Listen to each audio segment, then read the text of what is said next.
Radio Orient présente Pluriel. Pluriel animé par Loïc Barrière.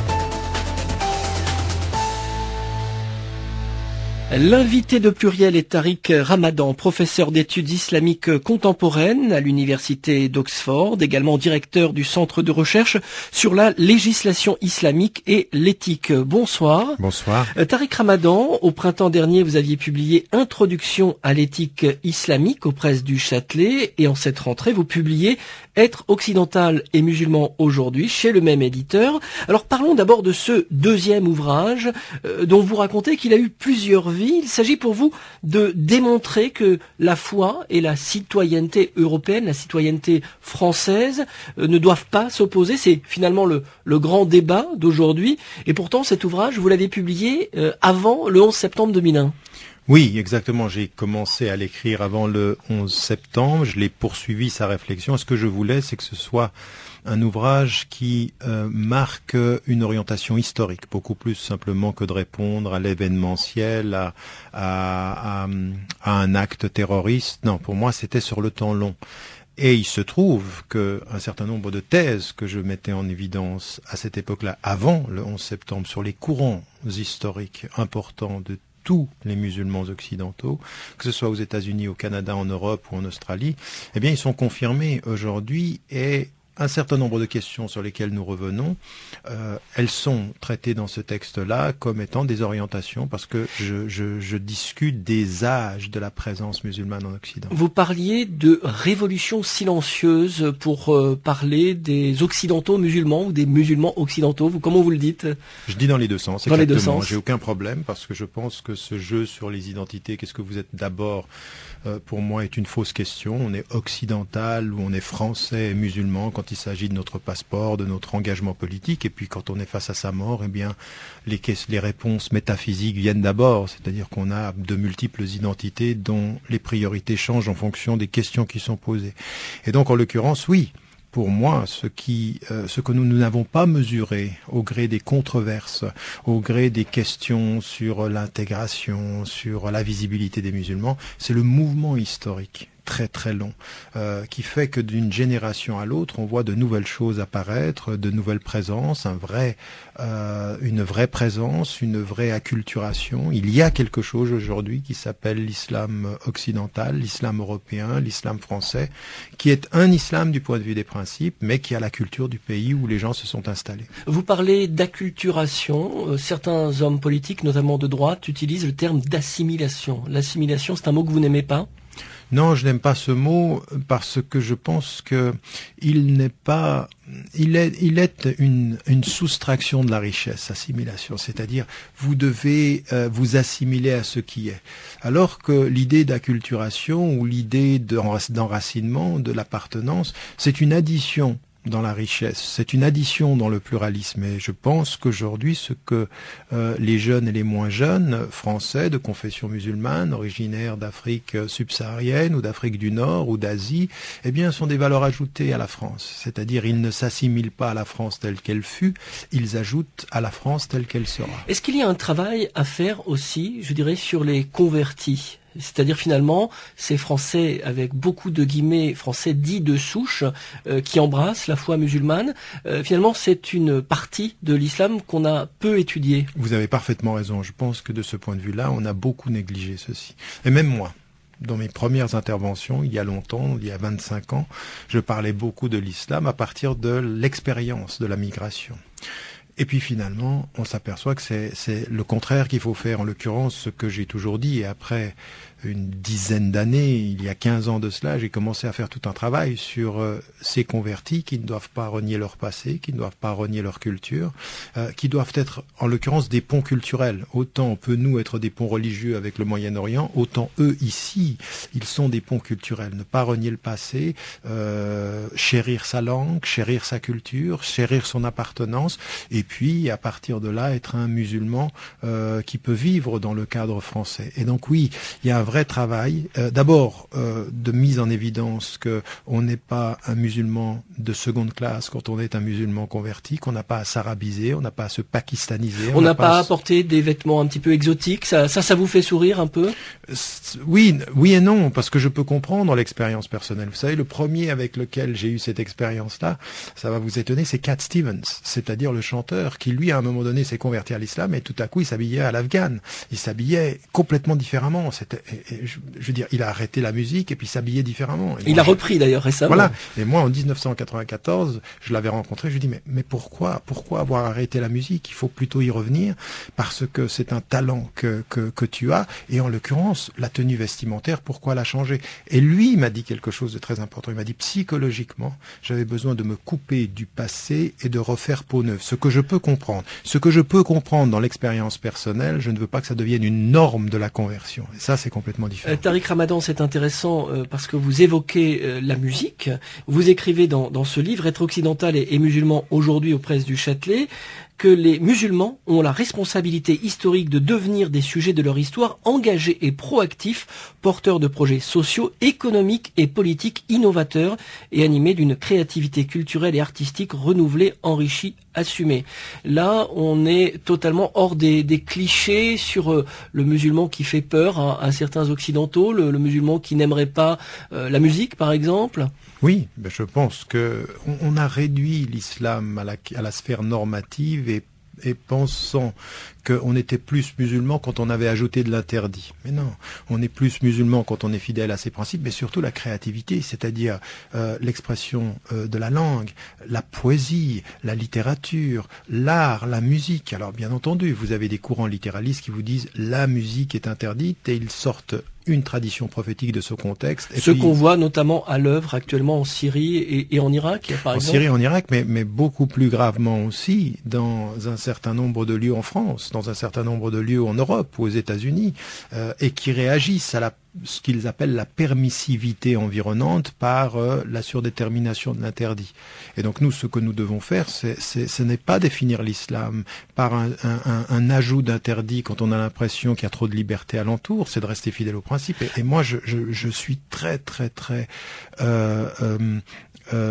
inquiet et en même temps très en position de force, je veux l'être, dans la question de la créativité, de l'imaginaire, de l'expression culturelle. Oui, je crois que nous devons célébrer ça beaucoup plus. Dès vos premiers travaux, Tariq Ramadan, vous mettiez en avant la nécessité pour les musulmans occidentaux d'être des citoyens de la société française. Et j'observe que sur les réseaux sociaux, mais aussi grâce aux émissions que nous animons ici sur Radio Orient, il y a de nombreux militants politiques et associatifs très actifs dans les quartiers populaires. Ils investissent les partis politiques traditionnels ou bien ils forment des collectifs citoyens. La plupart sont des musulmans croyants ou de culture, mais finalement l'islam n'est pas l'objet de leur action. Est-ce que c'est de ces personnes-là que vous parliez dans vos premiers livres et finalement dont vous parlez toujours aujourd'hui? Exactement.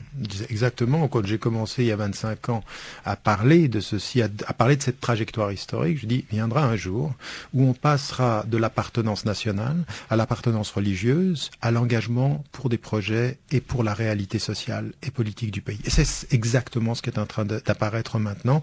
Nous arrivons à la 4e, voire la 5e génération, en France ou en Angleterre. Dans d'autres pays européens, nous en sommes peut-être à la 2 ou à la 3e génération. Et que voit-on? Eh bien, des femmes et des hommes qui sont des Français, qui sont des Européens de confession musulmane, mais qui sont engagés dans la question sociale, la question budgétaire, la question médiatique. On les voit partout. Ils ont des noms qui sont d'origine de là-bas, mais qui sont devenus aussi français et européens que tous les autres noms et prénoms, et puis qui sont engagés. Ils ne s'inscrivent pas, comme parfois on a tendance à les voir, comme des musulmans qui ne parlent que de l'islam, mais ils partent de leurs références et s'ouvrent à toutes les questions sociales. Alors hier, l'extrême droite accusait les musulmans de vouloir islamiser l'Europe. Aujourd'hui, cette accusation se banalise dans la société française. Une partie de la droite s'est emparée du sujet, de même qu'une partie de la gauche, certains essayistes de gauche. Qu'est-ce que vous répondez sur cette question d'un islam qui serait conquérant, qui menacerait les valeurs de l'Occident? J'aimerais, vous savez, autant je fais un travail pour le renouveau de la pensée musulmane, autant j'aimerais qu'il y ait un renouveau de la pensée orientaliste, parce que ce sont des propos qui sont pas nouveaux. Je veux dire, quand on colonisait l'Afrique du Nord ou l'Afrique, on disait oui, c'est une religion expansionniste, et puis après on l'a importé ici en entretenant ce préjugé sur l'islam. Et ce qui est en train de se passer, c'est exactement le contraire. Tous ceux dont nous parlions tout à l'heure, tous ces citoyens, ces citoyennes et ces citoyens qui sont partout, ils n'islamisent pas, ils vivent dans la cohérence, ils vivent dans l'harmonie. Et donc au lieu de garder les images du passé, observons les réalités du présent. Et les réalités du présent, c'est qu'ils n'islamisent pas, ils restent eux-mêmes ce qu'ils ont envie d'être, et ils sont une valeur ajoutée dans la société. Donc, ce qui gêne, c'est qu'ils soient visibles, et ça, vous assumez la visibilité des musulmans en France. Non seulement j'assume la visibilité, mais je pense qu'il faut tout assumer de la visibilité. La France, c'est aussi la visibilité de la France quand elle est plurielle. C'est pas simplement sur un terrain de football et puis de s'effaroucher quand quelqu'un du Front National regarde, il dit il y a plus de noirs que de blancs dans cette équipe de football, par exemple. Ben oui, la France, c'est ça aujourd'hui, c'est qu'il y a des noirs, c'est qu'il y a des blancs, c'est qu'il y a des arabes, c'est qu'il y a des asiatiques.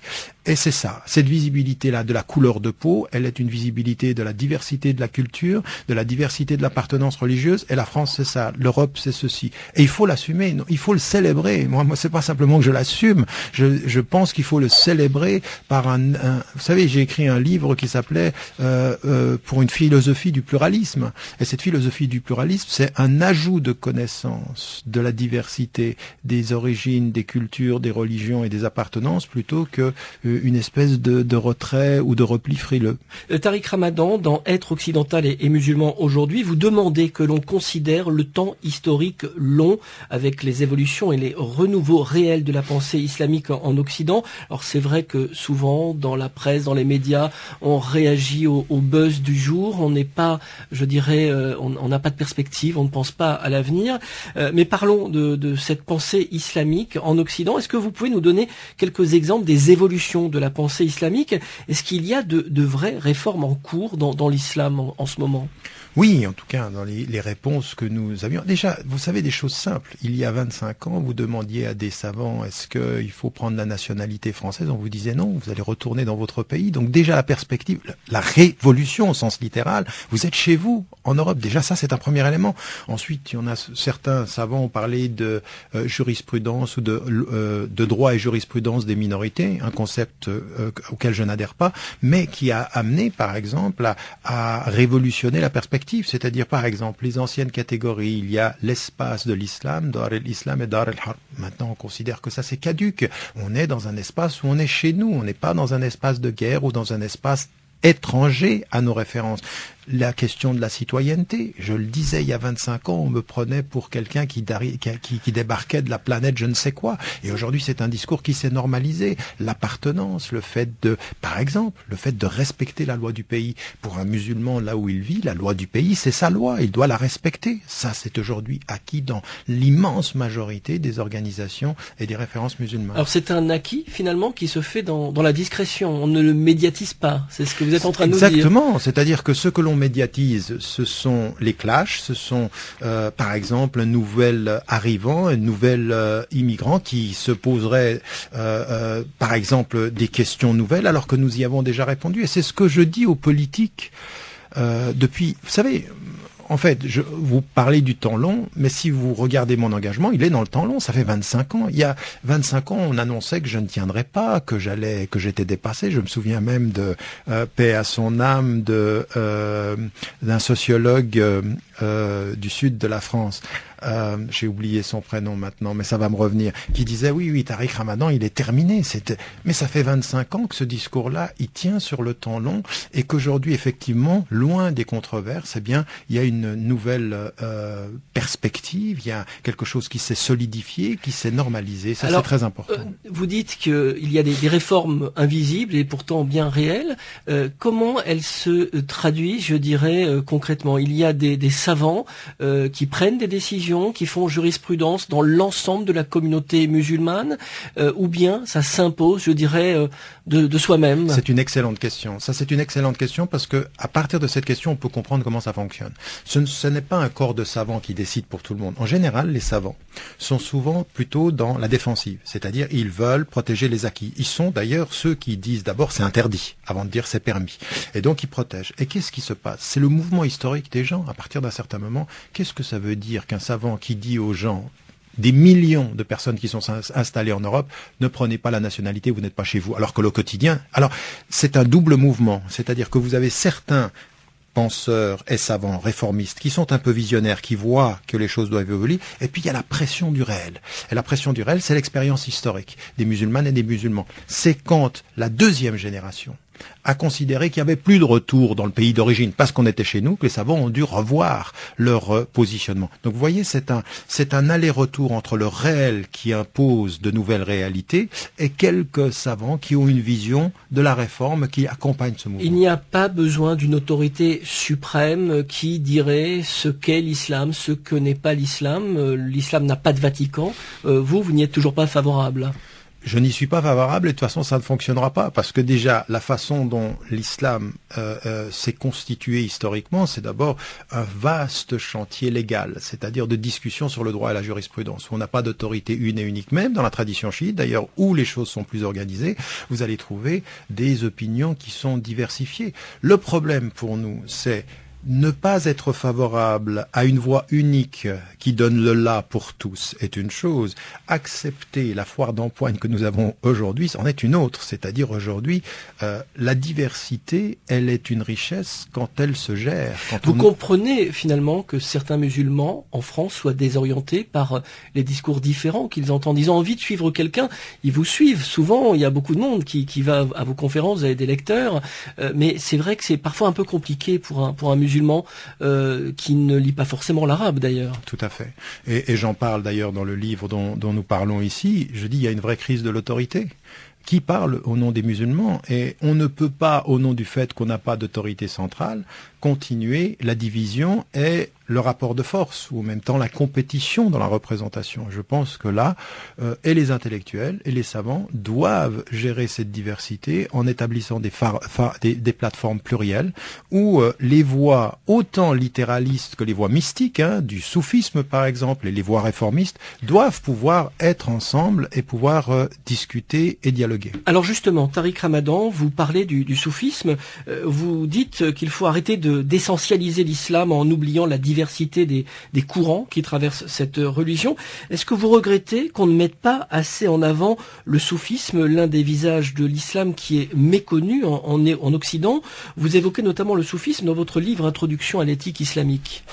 Alors, je dirais que sa situation est complexe. Si vous regardez aujourd'hui les statistiques en librairie, les livres les plus vendus en matière de spiritualité, toute spiritualité confondue, de l'hindouisme, du bouddhisme, du taoïsme, le soufisme est le thème sur lequel les livres sont le plus vendus. Donc il y a à l'extérieur du monde musulman, enfin je veux dire des références musulmanes, une véritable attraction pour le soufisme. Et comme le disait Meyerowitz, qui avait traduit le texte de Rumi en français, Eva Meyerowitz, elle disait c'est l'autre visage de l'islam.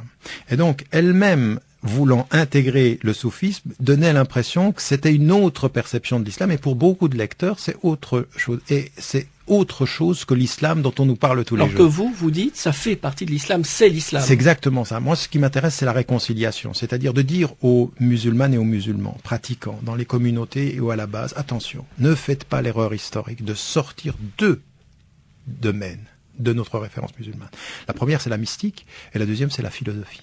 Parce que ça fait partie de la tradition savante musulmane, et que c'est pas simplement el falasifa, c'est-à-dire ceux des philosophes qui étaient influencés par les Grecs, mais ce sont ceux qui de l'intérieur, el mutakallimun, c'est-à-dire ceux qui à l'intérieur promouvait l'ilm el-kalam, c'est-à-dire la science de la parole, la science. Des philosophes qui parfois l'ont payé de leur vie. Exactement. Dans tous les sens. Certaines audaces. Exactement. Et donc, en l'occurrence, mais ça fait partie de notre tradition.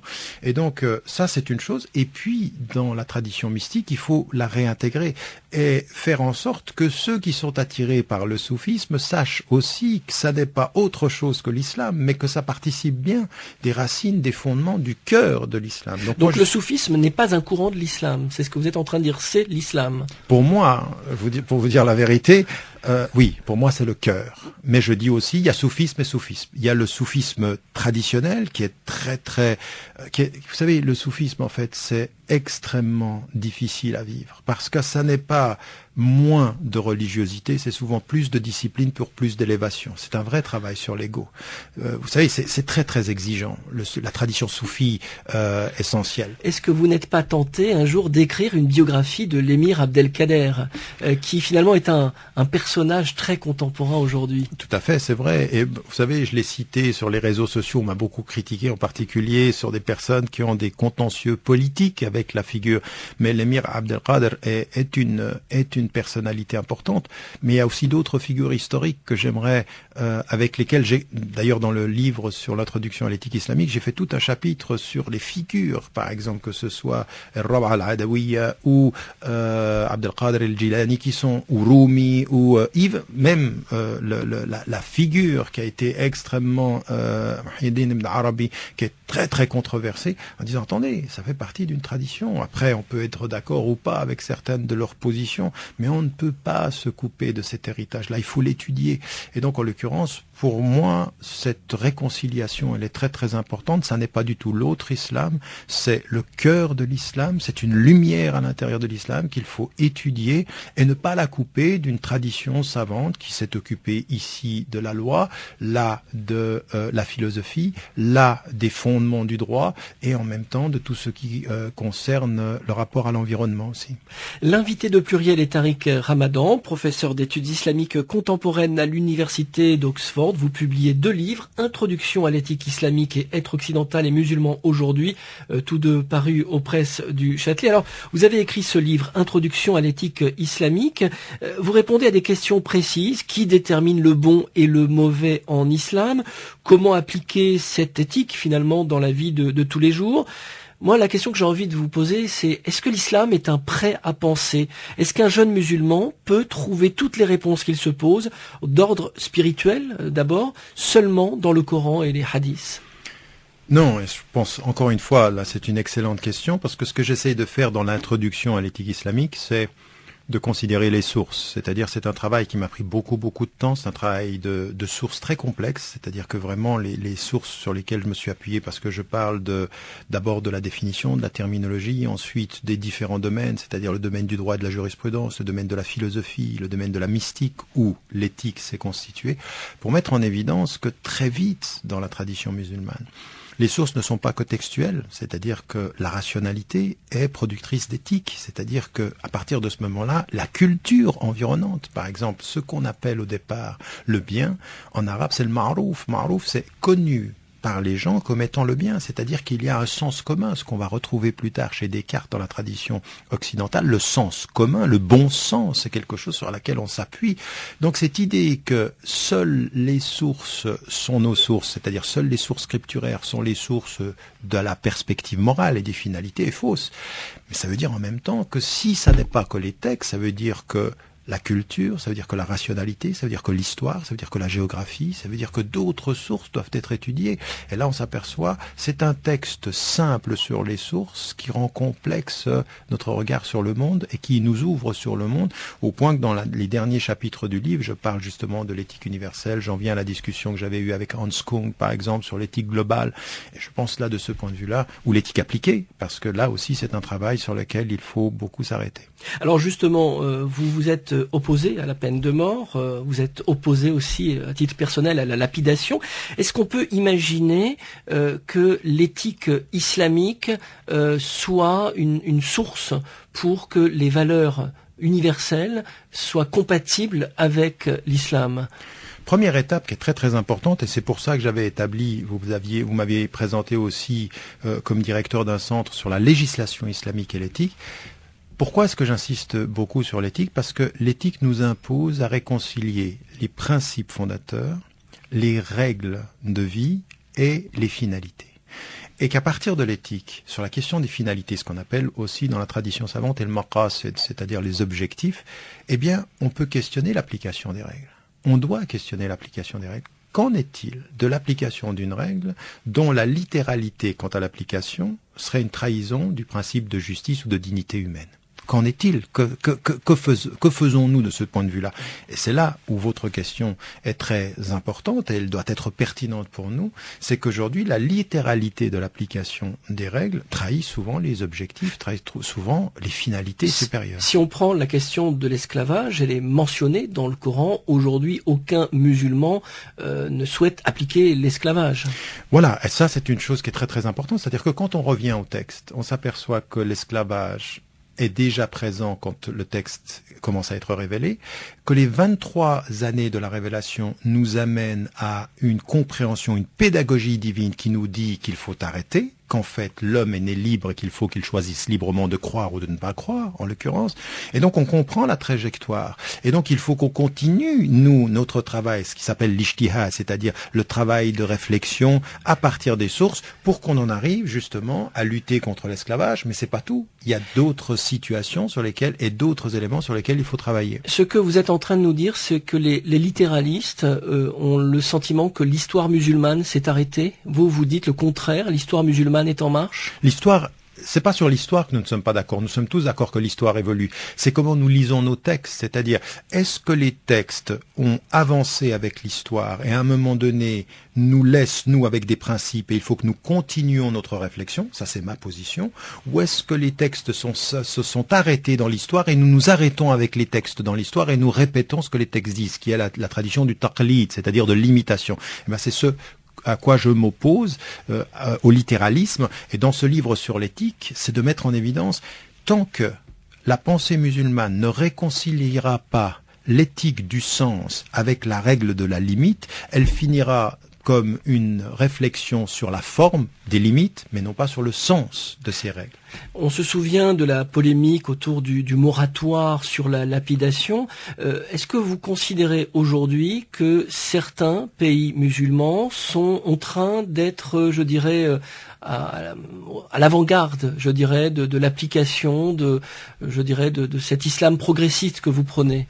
Ben, pas vraiment. Aujourd'hui, ce qu'on voit à travers le monde, que ce soit dans des pays à majorité musulmane, que ce soit l'Indonésie, ou la Malaisie, ou le Pakistan, ou la Turquie, ou ce qu'on est en train de voir aujourd'hui en Irak et en Syrie, on s'aperçoit que il n'y a pas de vision, c'est-à-dire on gère ceci en fonction des controverses.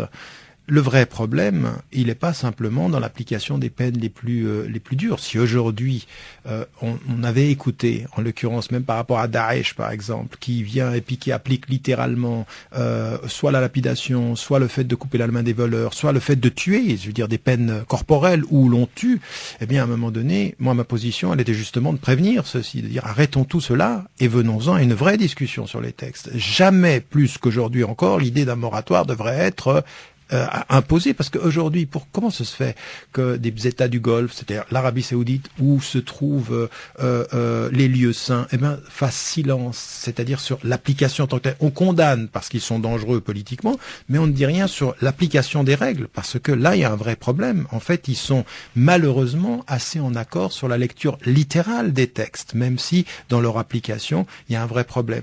Donc ma position, elle est vraiment de dire ce que je disais par rapport à la notion du moratoire, qu'il faut qu'on se pose la question de savoir ce que disent les textes, il faut qu'on étudie le contexte et quelles sont les finalités.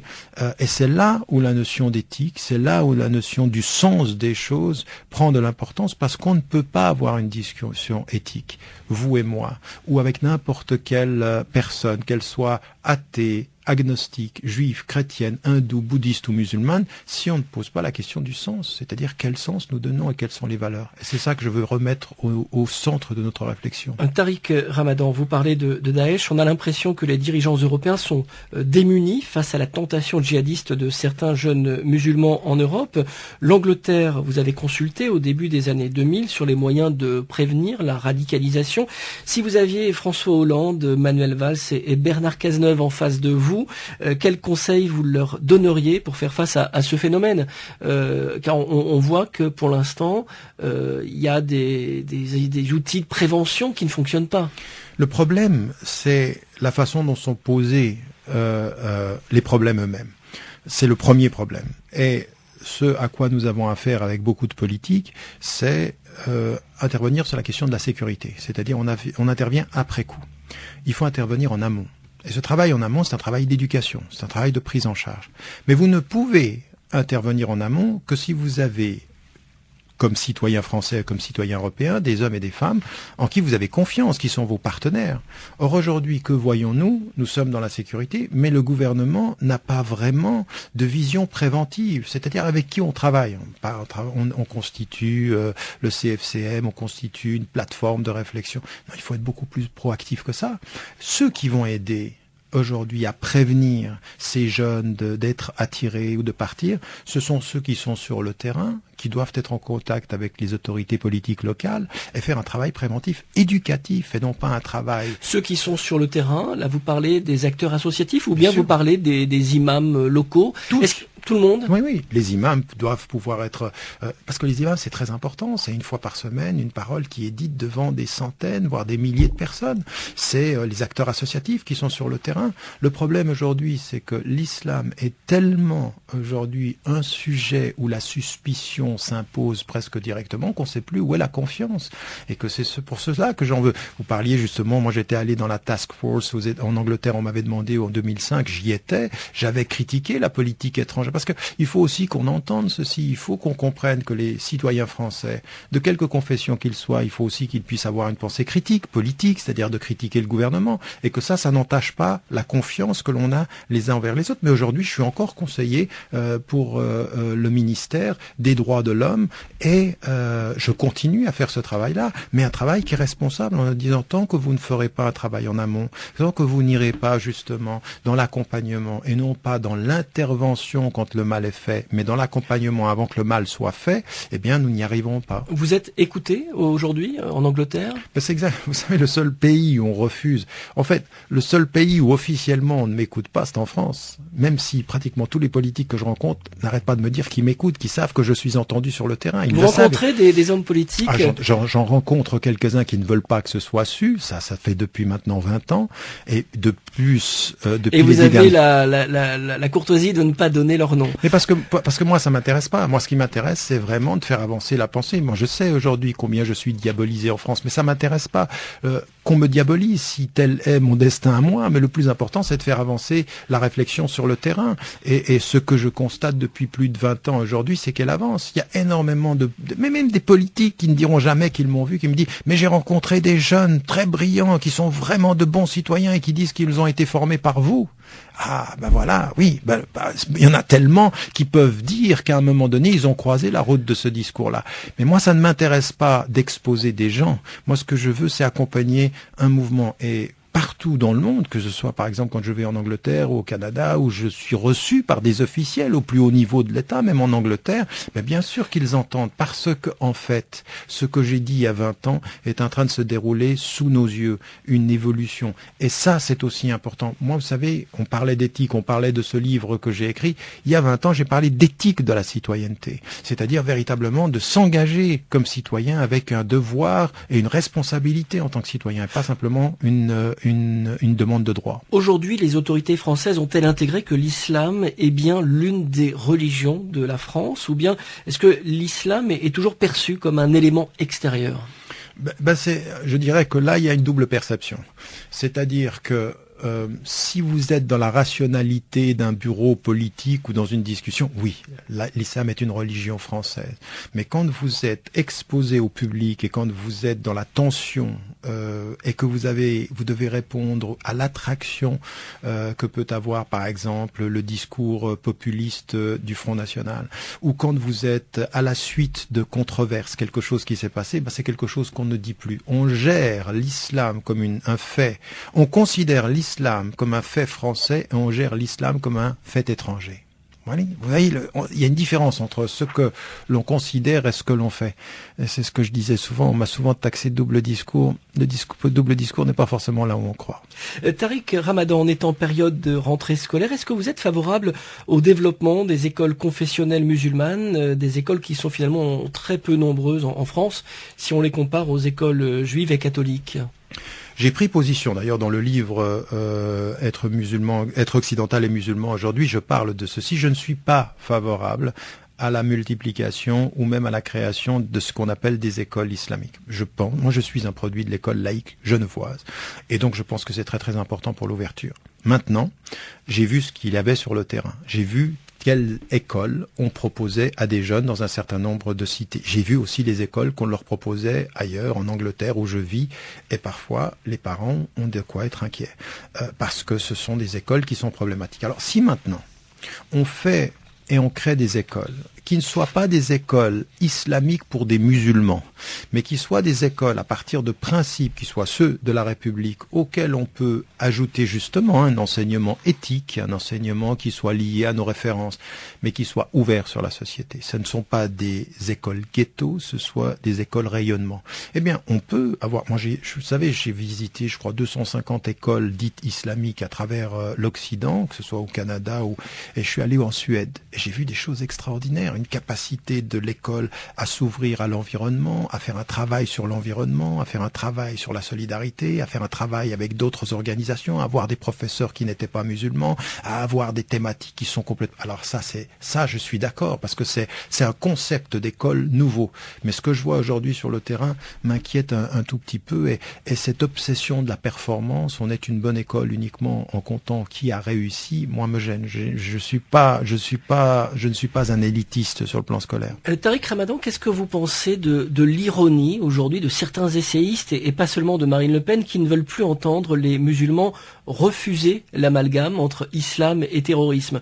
Marine Le Pen, je vous donne un exemple, a récemment ironisé à propos de Jean-Christophe Cambadélis en disant, je cite, qu'il avait oublié de prendre sa pilule de pas d'amalgame. Ah bon, écoutez, je pense qu'à vouloir ne plus distinguer les choses, on passe de la simplicité à la simplification et au simplisme. Ce discours-là est un discours simpliste. Bien sûr qu'il y a des amalgames et qu'il faut les dénoncer et qu'il faut véritablement être très très prudent. Aujourd'hui, quand vous demandez aux gens qui suivent Marine Le Pen et peut-être même à Marine Le Pen elle-même, qu'est-ce que c'est qu'être musulman? Comment? J'ai eu un débat avec elle. Son obsession, c'était de dire que les musulmans devaient changer de prénom. Vous voyez où on en est. Je veux dire, il faut qu'on puisse s'appeler Anne et que moi, mon nom aurait dû être Frédéric, en fait, en l'occurrence. Qu'est-ce que ça veut dire, ça? Ça veut rien dire.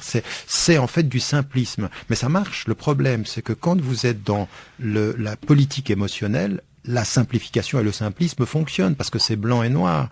C'est-à-dire que quand il y a un attentat et que les musulmans réagissent en disant « Attendez, nous, on n'est pas concernés, notre religion n'est pas une religion violente », vous avez maintenant des responsables politiques qui disent « Ça ne suffit pas, vous devez vous distancer, prendre vos distances par rapport à ce terrorisme ». Oui, mais ça c'est normal. Je pense qu'il faut qu'on soit clair sur des actes de violence. Je veux dire, moi, je ne cesse de le faire. Ils disent que ça ne suffit pas. Ça ne suffit pas de le dire. C'est ça qu'ils disent. Oui, mais en l'occurrence, qu'est-ce qu'il faut faire d'autre? Je veux dire, qu'est-ce qu'on peut ajouter à cela? Ou alors on va, et ça c'était un des débats avec le philosophe Onfray, qui à un moment donné, lui, il dit, lisez le Coran. Je veux dire, finalement, ce qu'il y a dans le Coran mène à ce qu'ils font.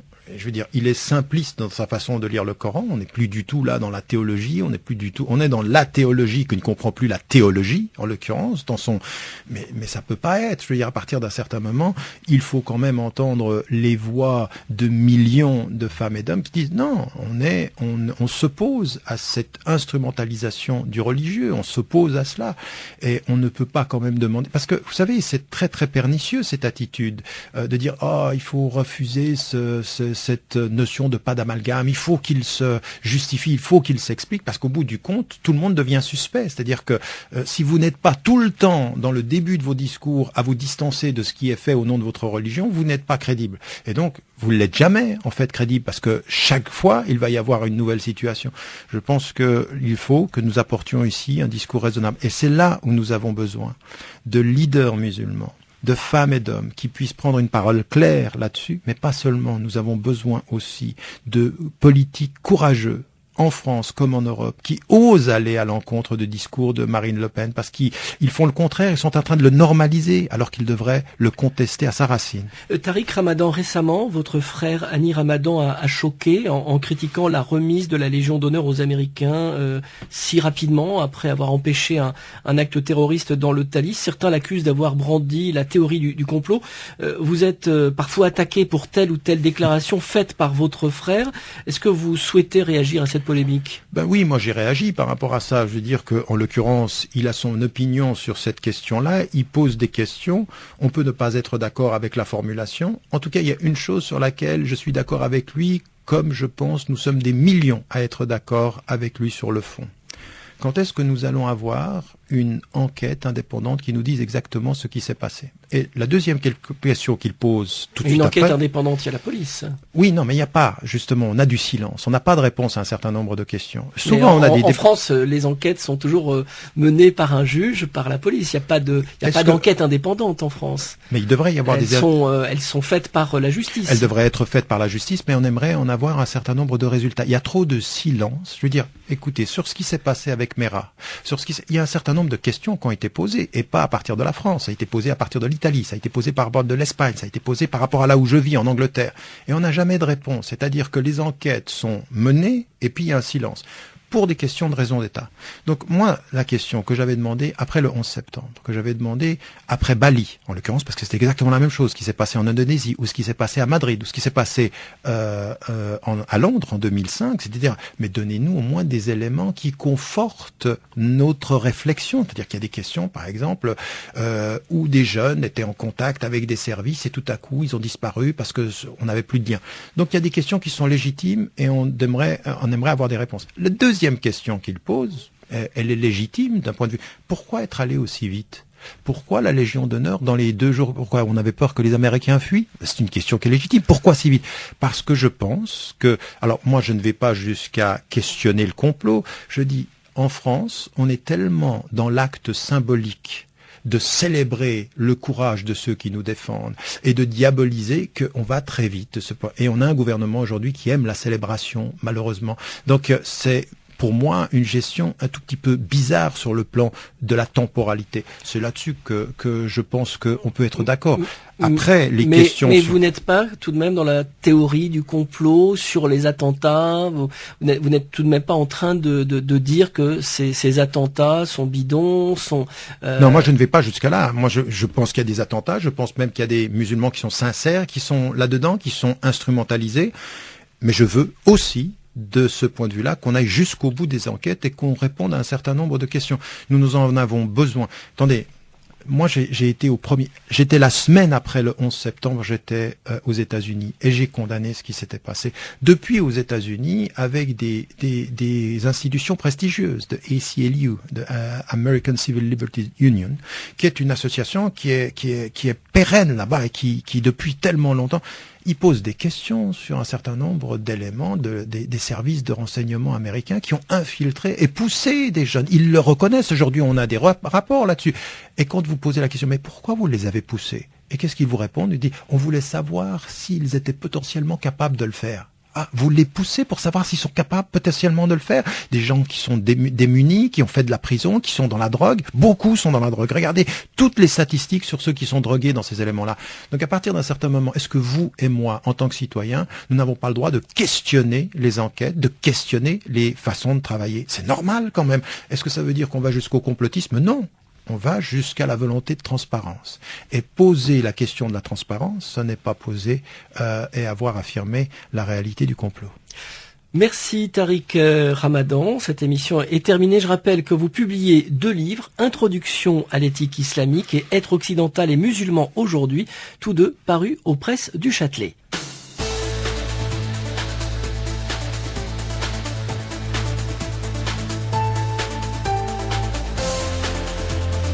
C'était Pluriel, une émission hebdomadaire présentée par Loïc Barrière.